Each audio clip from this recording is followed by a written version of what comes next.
လေတင်လုံးမျောတွင်ပြပြင်းတွေ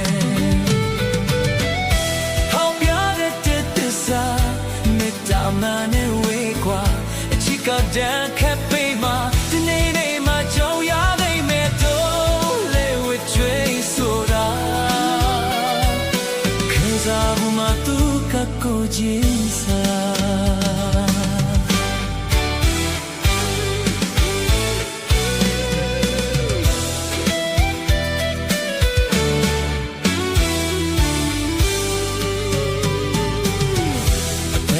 ရှိသူတွေကိုဘဝတိုင်းမှာမကြုံလို့မဆုံးလို့တော့ပါဘူးဝေးမရစေဝေးမရစေခဲနာထူတဲ့စာကနေနောက်တစ်ခါတည်းမကွဲလို့တော့ဘူး